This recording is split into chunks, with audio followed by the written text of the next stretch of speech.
Bonjour à vous, je suis Christelle Gary à l'Institut de la parentalité et je vous retrouve pour ce rendez-vous mensuel pendant la pause maternité d'Anne-Sophie. Alors aujourd'hui, j'ai la chance d'être accompagnée de Barbara Lemal qui est infirmière puéricultrice.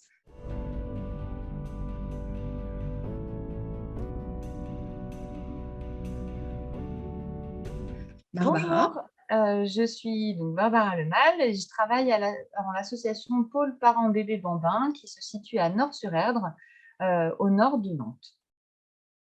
Parfait. Donc, on est ravis de t'accueillir aujourd'hui. Tu as accepté de parler avec nous de la diversification alimentaire et de la néophobie. C'est toujours un peu compliqué de savoir comment on peut mettre en place une alimentation équilibrée et variée pour un enfant, comment on peut l'accompagner et l'encourager dans sa découverte de nouveaux aliments, quand et comment introduire cette alimentation. Est-ce que, Émilie, on peut commencer peut-être par rassurer les parents sur certains points. À quel moment on peut commencer la diversification alimentaire? Donc la diversification alimentaire, les règles ont beaucoup changé, ce qui perd aussi beaucoup les parents. Aujourd'hui, le programme national nutrition santé recommande de commencer la diversification alimentaire à 4 mois. Avant, le système digestif du bébé n'est pas mature. Il ne peut pas digérer autre chose que le lait. Donc, Oui. à partir de 4 mois, on sait qu'on peut commencer à introduire autre chose. Jusqu'à 6 mois, le lait est suffisant et nécessaire pour le bébé, mais on sait qu'à partir de 4 mois, le bébé commence à découvrir des nouvelles choses, à découvrir son environnement extérieur, et on sait que c'est un moment propice pour découvrir d'autres aliments. Et le fait d'introduire très tôt, en petite quantité, de nouveaux aliments, ça permet de prévenir des allergies alimentaires. Donc, ok, donc si je te suis, autour de 4-5 mois, on peut commencer à introduire des nouveaux aliments. Mais comment concrètement on s'y prend? Alors, on introduit autour de 4-5 mois uniquement si le bébé est né à terme, sinon on prend avis auprès de son médecin. Alors, pour commencer, on commence souvent par les légumes mixés, bien cuits, parce que on sait que le bébé a plus d'appétence pour la saveur sucrée et c'est plus difficile de commencer par les fruits et de finir après par les légumes. Donc, Oui, voilà, d'accord. c'est pour ça que on privilégie les légumes d'abord. L'idée, c'est vraiment de faire découvrir au bébé. On sait que l'alimentation essentielle, ça reste le lait. Donc, on y va petit à petit, en petite quantité, par des légumes bien cuits, à l'eau ou à la vapeur, et on mixe avec le jus de cuisson. On peut changer de légumes tous les jours. L'idée, c'est de faire découvrir en petite quantité et on suit l'appétit du bébé. Si le bébé en veut encore, on continue. Et puis, s'il n'en veut plus, on passe au lait. On commence généralement par le deuxième repas de la journée, qui est plus digeste parce que les bébés peuvent être gênés si on leur donne un repas diversifié le soir. Ça peut être un peu compliqué à digérer la nuit. Et puis, quand tout se passe bien, petit à petit, on introduit au troisième repas de la journée les compotes. Toujours des fruits cuits, mixés. Alors, pour les légumes, c'est plus facile des fois de mixer avec un petit peu de pommes de terre. Par exemple, les haricots verts, les épinards, la courgette, ça permet d'avoir une texture un peu plus douce, un peu plus sympa. Et pour les fruits, c'est la même chose. Le fait de cuire avec des pommes et de mixer avec des pommes, ça permet une digestibilité qui est bien plus facile et une onctuosité aussi du produit. Et alors, du coup, là, tu parles de tout ce qui est mixé. Mais alors, à quel moment on va venir introduire les morceaux? Alors, les morceaux, c'est un grand sujet pour les parents parce que ça fait souvent très, très peur. On attendra que l'enfant tienne bien assis. C'est vraiment, c'est pas tant une question d'âge, on va vraiment respecter le rythme de l'enfant. Comme pour la diversification, quand on commence la cuillère, on peut commencer à 4 mois. Mais si le bébé n'est pas prêt, c'est pas grave, on réessaye plus tard. On sait qu'il y a le lait et ça suffit. Après, pour les morceaux, vraiment, ce qui est important, c'est que le bébé tienne bien assis et qu'il puisse appréhender les morceaux d'abord dans la main. Le morceau dans la cuillère, ça entraîne un réflexe nauséeux qui est très désagréable, qui fait peur aux parents et qui peut dégoûter un petit peu les enfants. D'accord. Donc, on laisse les enfants pouvoir comme ça toucher la nourriture. Voilà. L'idée, c'est de proposer un morceau suffisamment gros, on dit de la taille du poing à peu près du bébé, pour qu'il puisse déjà le pré-mâcher dans ses mains. Donc, Attends, tu disais, Barbara, d'utiliser, donc on propose un morceau qui est de la taille du poing d'un bébé? oui. Plus le morceau est petit, plus le bébé va penser que c'est de la purée et qu'il va l'avaler tout rond et il peut avoir un réflexe nauséeux qui est un réflexe de sécurité en fait. Alors que plus le morceau est gros, plus il va le manipuler dans les mains, il va tester si c'est chaud, si c'est froid, si c'est mou, si c'est dur. Il va le pré-mâcher dans ses mains pour qu'il y ait la connexion qui se fasse avec le cerveau de devoir mâcher. L'important, c'est que le parent soit suffisamment disponible pour proposer le morceau à l'enfant parce que c'est un moment un peu particulier et où l'idée, c'est vraiment que ça reste un moment de plaisir et que ça ne soit pas un moment de stress pour les parents. Donc, c'est loin des écrans, quand le parent est disponible, ça peut être le week-end, pendant les vacances, pas quand on est en repas de famille, où tout le monde surveille et Donc, alors, personne attends, surveille. Barbara, si je te suis bien, ça veut dire que, admettons, on veut commencer à introduire des morceaux. Si on attend le week-end, ça veut dire que le reste de la semaine qui suit, on peut revenir sur quelque chose de plus mixé et venir progressivement sur du morceau plus régulièrement. Tout à fait, oui. On reste vraiment dans de la découverte. On a des bébés qui, à partir de 8-9 mois, quand ils commencent à tenir assis dans la chaise haute, sans s'asseoir tout seul, hein, mais ils tiennent assis dans la chaise haute, ben, en début de repas, quand ils sont disponibles et que tout le monde est disponible, ils découvrent un morceau. Et puis quand l'enfant commence à fatiguer un peu, et ben, on propose quelque chose de plus mixé ou d'écrasé à la fourchette. L'OMS recommande une alimentation en morceaux à partir de 9 mois aux alentours de 20% de la quantité des repas de la journée. Et après, en grandissant, ça augmente. Mais au départ, on est vraiment sur de la découverte. Donc, les morceaux, ça peut être tout simplement un morceau de fruits crus bien fondant, comme un quartier de poire, un quartier de kiwi, une banane entière. Ou une carotte cuite entière, qu'on ne va pas couper. Ouais. La fleurette de brocoli, c'est pratique parce que ça se tient comme un bouquet de fleurs. On peut aussi proposer un morceau de fromage en bâtonnet. Et puis, Donc ça, tu peux commencer. Donc, ce que tu disais, c'est vers 6 mois, on pourrait imaginer commencer à proposer un alors, morceau de fromage. 6 mois, c'est un petit peu tôt parce que le bébé, Ouais, souvent, ne tient pas très bien dans la chaise haute, il s'affaisse, etc. Donc, ouais. il va se faire peur et les parents vont se faire peur. Il n'y a pas d'urgence. Quand le bébé voilà, commence à tenir bien assis, il veut attraper la cuillère, il veut attraper ce qu'il y a sur la table, et ben là, on peut commencer à proposer des gros morceaux Ok. sur sa tablette ou sur la table devant lui, qu'il va attraper dans la main. Mais ça reste de la découverte et c'est pas de l'alimentation entière. Ok. Donc, on attend qu'il reste bien assis. Et quand il est bien assis, alors on peut lui proposer des aliments en morceaux. Donc, tu disais de la taille du poing du Ouais, bébé. la taille du poing ou Super. en Et bâtonnet. donc, tu as proposé beaucoup, beaucoup d'aliments. Enfin, tu as parlé des carottes, des brocolis. Enfin, tu parles de beaucoup d'aliments. Cette alimentation, elle est variée. Peut-être que tous les parents ne cuisinent pas, n'ont pas le temps. Il existe des petits pots. Qu'est-ce que tu en penses? Est-ce que les petits pots, c'est une bonne source d'alimentation pour les bébés? Alors, il faut vraiment déculpabiliser les parents. Ouais, Le quotidien des parents, il est quand même pris par beaucoup de choses, entre le travail, les enfants, le quotidien de la maison à gérer aussi. L'alimentation infantile, elle est très réglementée. Et en tout cas, les petits pots de fruits et de légumes, ou mixés aussi avec de la viande, ou du poisson, sont parfaitement adaptés aux besoins nutritionnels du bébé. Après, c'est des saveurs assez standardisées. Donc au niveau du goût, c'est pas toujours exceptionnel, mais en tout cas, ça répond aux besoins nutritionnels du bébé.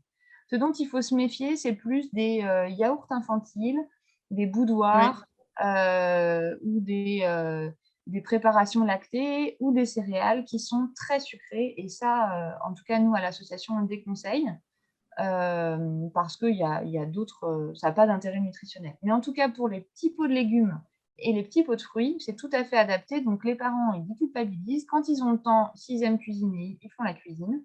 S'ils n'ont pas le temps, Ouais. le petit pot, il est très adapté. Alors, bon, bah ça, c'est super parce que je pense qu'il y a plein de parents qui vont déculpabiliser. Donc, c'est OK si on utilise des petits pots. Par contre, tu parles des besoins nutritionnels de l'enfant. Est-ce que tu peux nous en dire un petit peu plus? Parce que tu disais quand même que le lait, ça restait essentiel jusqu'à un certain âge. Donc, qu'est-ce qu'il Alors, en est de ces besoins nutritionnels? jusqu'à 6 mois, donc on sait que le lait, c'est suffisant et nécessaire.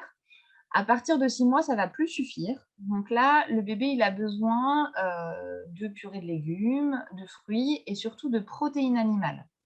Les protéines animales, c'est la viande, le poisson et les œufs. Les œufs, c'est un produit allergisant qui peut faire très peur. On sait que c'est important de les introduire tôt pour la même raison dont vous parlez tout à l'heure. Plus on va introduire tôt en petite quantité, plus on va limiter le risque d'allergie. Donc voilà, l'œuf, ça remplace la viande ou le poisson. On Et donc, introduit les œufs, on peut les introduire à partir de quel de âge? 6 mois, les œufs durs. 6 mois, d'accord. Ouais, il faut qu'ils soient Ah, bien les cuits. œufs durs, OK. Voilà, pas d'omelette, pas de brouillé, mais pas d'œuf à la coque, mais en tout cas, les œufs durs, les œufs bien cuits, c'est à introduire à partir de 6 mois. Donc à partir de 6 mois, le bébé, il a besoin d'un peu plus, donc des protéines, des légumes, des fruits.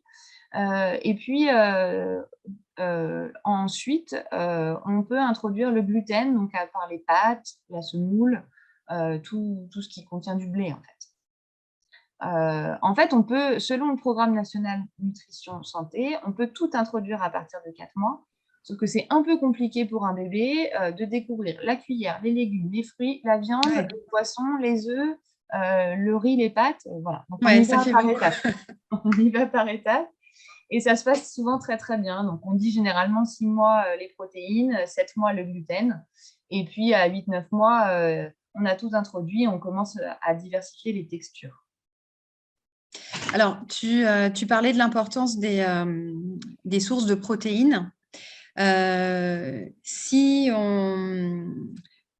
Donc là, tu viens vraiment sur une alimentation, un régime alimentaire classique. Oui. Qu'est-ce qu'il en est du régime plutôt végétarien, voire végétalien? Est-ce que c'est compatible pour un nouveau-né? Alors, Enfin, un nouveau-né, un pardon, nourrisson en tout plutôt cas. autour de 6 mois, 9 mois. Est-ce que l'enfant peut adopter un régime végétarien, voire Alors, végétalien? clairement, le nourrisson ou le petit enfant, c'est pas un adulte en miniature. Il n'a pas les mêmes besoins nutritionnels parce qu'un enfant, ça grandit très très vite et ça a des besoins de croissance importants. On ne peut pas remplacer, aujourd'hui, on n'a pas trouvé de quoi remplacer la viande, le poisson ou les œufs par un autre aliment. Les personnes végétariennes peuvent, alors mangent des œufs déjà, donc ça c'est OK, peuvent remplacer les protéines par des légumes secs ou d'autres produits comme le tofu, par exemple. Sauf que pour un bébé, par exemple, les lentilles, il faudra en manger une quantité astronomique pour remplacer la valeur, surtout en fer, indispensable pour le bébé. Et donc le bébé ne peut pas absorber autant. Et surtout qu'en mangeant par exemple des lentilles, c'est pas très digeste les lentilles pour le bébé. Avant, on les introduisait pas avant 18 mois, maintenant on les introduit un peu plus tôt, mais le fer n'est pas très bien absorbé. Donc on n'a pas trouvé d'aliments en tout cas pour remplacer. Donc les parents qui souhaitent, qui sont végétariens, souvent ils acceptent de Ouais. donner de la viande ou du poisson pour leur bébé. Si vraiment c'est trop compliqué, ils donnent que des œufs et c'est OK. Pour les régimes végétaliens, les véganes, là, clairement, c'est vraiment pas adapté à la croissance d'un bébé. On peut vraiment avoir des enfants qui sont en danger, en risque vital. Donc, à ce moment-là, si les parents, c'est des valeurs fortes pour eux et l'alimentation, c'est vraiment quelque chose de très important dans les valeurs familiales qui est important de respecter aussi en tant que professionnel de santé, il faut Oui. consulter un médecin pour que le bébé ait un complément alimentaire indispensable à la croissance et à la vie du bébé. Moi, j'ai travaillé à l'hôpital, on a vu des bébés arriver en grand danger parce qu'ils étaient alimentés, par exemple, avec des jus végétaux, comme le lait d'avoine, le lait de soja, etc., qui sont des jus D'accord. végétaux qui n'est pas du lait. Donc, c'est des bébés qui étaient carencés quand tu C'était les as carencé. reçus, c'est ça? Ouais. D'accord. Donc, Ok, si donc les si on veut... parents voilà, le souhaitent, il faut consulter un médecin pour avoir des compléments alimentaires indispensables c'est même pas qu'à la croissance, c'est à la vie du bébé. D'accord. Oui, et puis après, quelque chose d'important, mais on y reviendra peut-être après, c'est que tu dis quand même que voilà, il faut quand même aller aussi, je vais dire, dans le sens du parent et l'accompagner par rapport à ce temps de repas qui peut être un temps important, un temps d'échange. Donc, on le verra tout à l'heure. Bon, bah, écoute, il y a plein de choses. Là, tu nous as déjà donné plein d'éléments sur la diversification, sur la cadence à adopter. Sur quoi je voulais qu'on revienne sur. Eh bien, bon, là, tu as dressé j'allais dire, un portrait d'un enfant, j'allais dire, qui mange de tout et avec qui tout va bien se passer. Si un enfant est en refus c'est-à-dire qu'il voit quelque chose de nouveau et il ne veut absolument pas y toucher, comment on fait? Alors, souvent, la première année de vie du bébé, voilà, il y a beaucoup de questions qui se posent et puis les parents introduisent tranquillement et ça se passe généralement assez bien. Et puis, l'enfant, en grandissant, commence à s'opposer, ce qui est vraiment en lien avec son développement. Et un moyen de s'opposer avec son parent, ça peut être l'alimentation. Donc, en fonction des enfants, chaque enfant est différent, il peut s'opposer plus ou moins fort au moment de l'alimentation. Et il y a certains enfants qui rentrent dans ce qu'on appelle la néophobie. La néophobie, c'est la peur de la nouveauté. Donc, l'enfant, petit à petit, il va trier et il va manger que ce qu'il connaît. C'est un mécanisme qu'on retrouve aussi chez les oiseaux qui sélectionnent que ce qu'ils connaissent et une manière d'éviter l'empoisonnement. Donc, c'est un peu inconscient, en fait. Voilà, c'est en lien avec le développement. Il y a à la fois ça, ce réflexe de dire oh, bah, je ne connais pas, je ne mange pas. Et puis, il y a à la fois aussi tout ce qui se passe au moment du repas. C'est-à-dire, bah, j'ai envie de faire plaisir à mon parent, je mange. J'ai envie de rentrer en relation et on sait que pendant la période de l'opposition, les enfants rentrent dans la relation plutôt dans le conflit.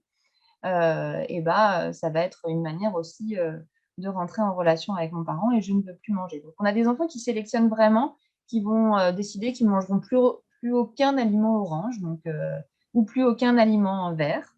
Souvent, les féculents et le lait, ça passe mieux. Ouais. Mais voilà. Donc, comment on fait? L'idée, c'est de continuer à proposer en petite quantité. La quantité, elle est importante parce que en grandissant, l'enfant, il régule son appétit sur plusieurs jours, voire sur 2 semaines. Mhm. Il y a des jours où on peut avoir moins faim que d'autres. Et ça, c'est Ouais. important de le respecter. L'enfant, il est capable de réguler son appétit, mais il n'est pas capable de savoir ce dont il a besoin. S'il a besoin de manger des féculents ou des produits laitiers, ça, il ne sait pas. Par contre, il est capable de savoir s'il a faim ou s'il n'a pas faim. Donc ça, c'est important à respecter, de respecter des petites quantités, parce que aussi, quand les enfants voient une assiette pleine, ils peuvent, rien que par le visuel, ne plus avoir faim. Ils sont rassasiés juste par le visuel.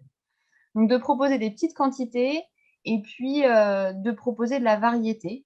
Parce qu'à force de proposer de la variété, bah, si on propose régulièrement des haricots verts, bah, au bout d'un moment, c'est plus un aliment nouveau. L'enfant le connaît. Donc, même s'il ne l'a pas goûté au départ, bah, il va finir par le connaître puisque ce n'est plus nouveau et accepter de le manipuler dans ses mains, le toucher, voir si c'est chaud, si c'est dur, si c'est froid, si c'est mou, le mettre à la bouche, puis le reposer parce qu'il n'aime pas ça. Et puis dans 2 jours, bah, finalement, il dit ah, c'est pas si nouveau que ça, donc je vais le goûter, j'aime ça et j'en reprends. Donc les haricots verts qu'on a proposés il y a 15 jours, bah, peut-être que là, ils vont être mangés facilement alors qu'il y a 15 jours, tout a fini par terre. Mais alors, oui, alors voilà, j'allais t'interroger là-dessus. C'est-à-dire que des fois, on voit les enfants qui renversent leurs assiettes. Là, on parle de néophobie à partir de quel âge? Alors, la néophobie, elle rentre souvent vers l'âge de 2 ans, mais ça peut arriver un petit peu plus tôt, vraiment au moment où l'enfant rentre dans le stade de l'opposition. Donc, on a des enfants qui Mm. commencent à s'opposer dès 15 mois. Hein. Et puis, de 15 mois à 18 mois, ils s'opposent et c'est compliqué. Et puis après, ils ont passé le cap. Donc, vraiment, de lever tous les enjeux de la relation autour des repas, ça, c'est hyper important. L'enfant mange ce qui est proposé comme repas familial. On ne fait pas un repas exprès pour l'enfant. Il mange pas, c'est OK pour le parent. Et puis, il a son dessert. Il n'y a pas de punition, il n'y a pas de récompense. Et après, on passe à autre chose et on attend le repas suivant. Ce qui permet Après, c'est d'éviter pas forcément. Comment? de rentrer dans quelque chose de très, très sélectif. C'est vraiment voilà, de proposer de la variété en petite quantité, de laisser l'enfant manger ou pas, et d'éviter le grignotage, parce que ça vraiment, ça amplifie la néophobie. Mais c'est vrai qu'on peut imaginer en tant que parent, euh, si finalement on dit à l'enfant que c'est OK et qu'il n'a pas besoin de manger ce plat et qu'il peut passer au dessert, est-ce qu'il ne va pas faire ça tout le temps en fait? Est-ce que l'enfant ne va pas continuer à dire bah, moi je sélectionne, je prends qu'une partie de mon assiette et puis le reste je le laisse de côté? Alors c'est là où tout le contexte du repas est très, très important. C'est important aussi de reparler des valeurs familiales. Qu'est-ce qui se joue au moment du repas? Est-ce que les parents aiment être à table et partager leur journée, ou est-ce que c'est un moment speed où on mange parce qu'il faut manger, mais voilà, il n'y a pas de plaisir. Donc c'est tout ça qu'on va décortiquer et qui va être vraiment dépendant de chaque famille. Tout ce qui va limiter la néophobie, c'est vraiment partager un moment de plaisir à table où en fait on se raconte la journée, on n'est pas fixé sur l'assiette. Il mange pas, mais il respecte le temps aussi du repas des autres, de la famille, de la fratrie, des parents.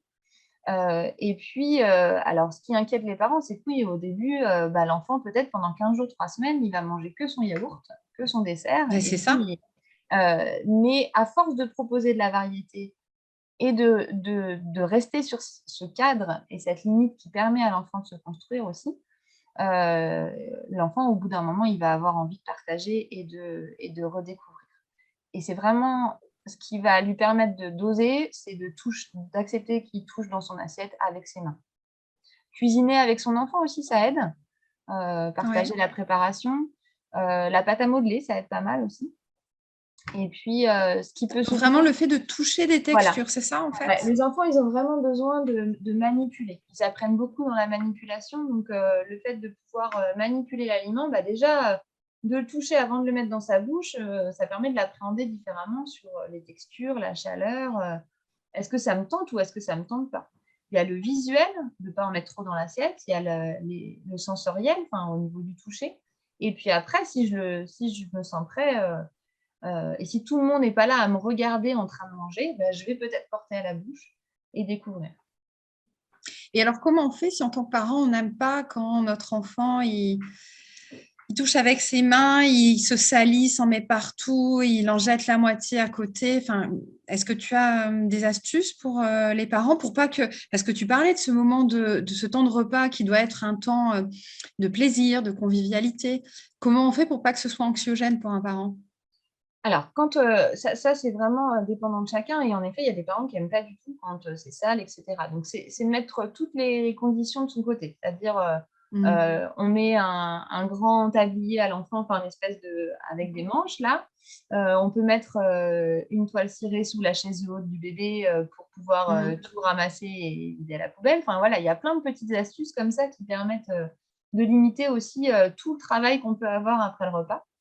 Et puis de servir en petite quantité.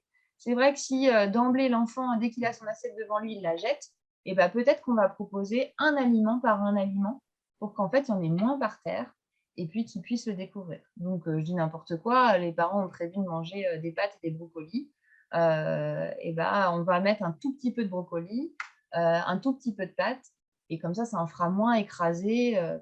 L'assiette compartimentée aussi, ça aide bien.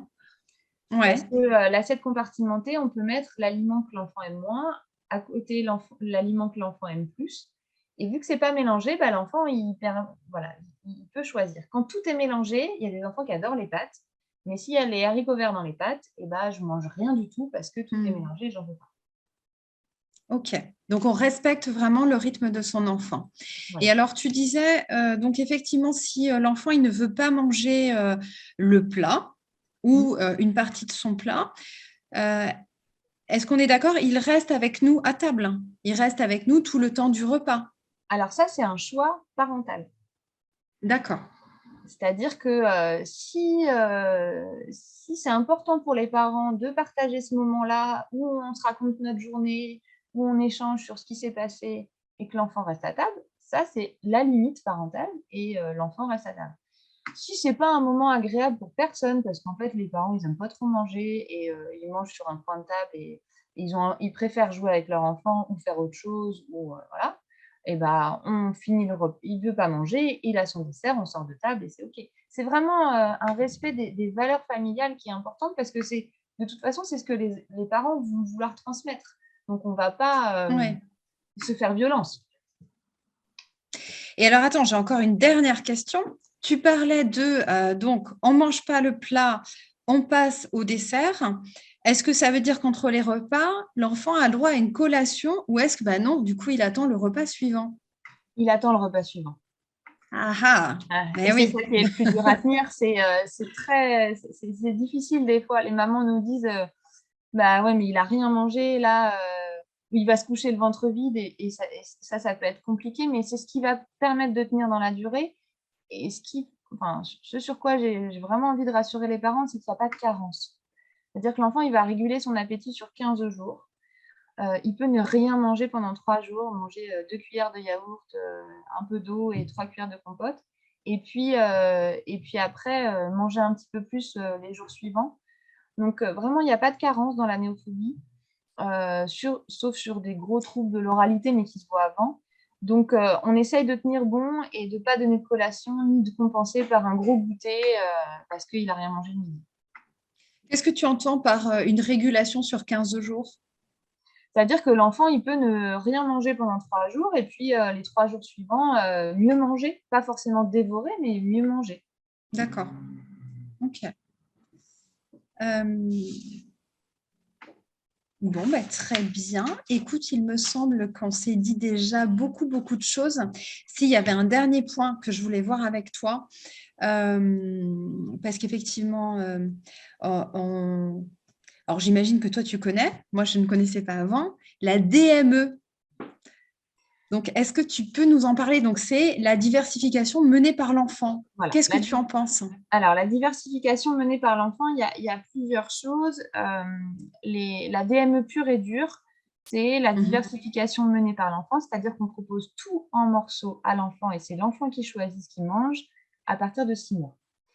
Nous, on s'inquiète un petit peu de ce 6 mois, nouveau. tu dis, hein, c'est Ouais, ça? À ouais. partir de 6 mois? Ça, Ah c'est ouais, pour ok. la DME pure et dure. Nous, on s'inquiète un petit peu de ce nouveau courant parce que à partir de 6 mois, comme on disait tout à l'heure, le bébé, il n'est pas forcément très à l'aise pour tenir assis dans sa chaise haute et donc pour appréhender un morceau, ça peut être un peu compliqué. Nous, on a beaucoup de parents qui se sont fait peur là-dedans. Et puis, l'enfant, comme on disait tout à l'heure, il n'est pas capable de savoir s'il a besoin de protéines, s'il a besoin de féculents ou s'il a besoin de légumes. Donc, quand tout est au choix de l'enfant, bah, c'est compliqué et ça lui donne une responsabilité énorme sur les épaules. Après, la DME, on peut l'assouplir et voilà, proposer des purées. Quand l'enfant est disponible, proposer des morceaux. Et puis, petit à petit, il va manger que des morceaux. Mais s'il est fatigué, il a le droit d'avoir une purée et ça ne va pas mettre en péril sa façon de manger des morceaux et de mastiquer. Oui, donc en fait, tu serais plus enclin à proposer quelque chose de mixte, comme on a vu au tout début en fait de l'entretien, c'est-à-dire que bah, il est quand même encore un peu jeune, donc on reste sur quelque chose qui est mixé et on donne des morceaux de la taille du poing de l'enfant pour qu'il puisse tester, goûter, etc. Voilà, c'est de la découverte. C'est ça. C'est de la découverte, Oui, mais c'est on ça. répond On à ses reste besoins vraiment. Ouais. nutritionnels. Parce qu'en plus, entre 9 et 11 mois, les bébés ont un besoin nutritionnel très, très important en féculents, parce qu'ils se dépensent beaucoup, ils commencent à se mettre debout, à se déplacer. Donc, ils ont vraiment besoin d'avoir de gros apports. Et la DME pure et dure, on voit des enfants qui cassent leur courbe de croissance, et c'est un peu embêtant. On a oublié de parler de quelque chose, c'est du gras. Le gras, les parents ont souvent peur d'en mettre. C'est vraiment très, très important pour le développement du cerveau du bébé. Dès tout petit, dès les premières purées, c'est très important de rajouter de l'huile. Ouais. Olive, colza, tournesol. Et puis à partir de 6 mois, on peut commencer à mettre du beurre et de la crème Voilà, dans tous les plats, c'est très important et ça participe vraiment à la croissance et au développement du cerveau. Oui, donc tu disais pas trop de sucre, enfin le sucre à éviter, sauf les fruits. Voilà. Et puis, de toute façon, oui, ce que tu disais, c'est qu'ils sont un bec à sucre, comme on dit. Donc, effectivement, plutôt commencer par des légumes, plutôt du mixé, les morceaux après en découverte, et donc du gras, puisque le gras, c'est la vie, hein, même Voilà, pour c'est eux, ça. et donc pour le développement de leur cerveau. Écoute, c'est parfait, je crois qu'on a dit beaucoup, beaucoup, beaucoup de choses. Et loin, loin, Euh, loin des écrans pour que le bébé ait vraiment une conscience de manger. Et c'est ce qui participe aussi à limiter les troubles de la conduite alimentaire plus tard. Un enfant qui mange devant un écran, il n'a pas conscience de ce qu'il ingurgite. Donc, ouais. ça, c'est très important vraiment d'éteindre la télé, d'éteindre son téléphone. Même s'il ne veut pas manger, on met pas de choupi pour qu'il mange ses haricots verts. C'est contre-productif. Ok. Donc, vraiment, ce temps de repas, c'est un temps en famille. On partage un temps de plaisir et d'échange. Voilà, c'est ça.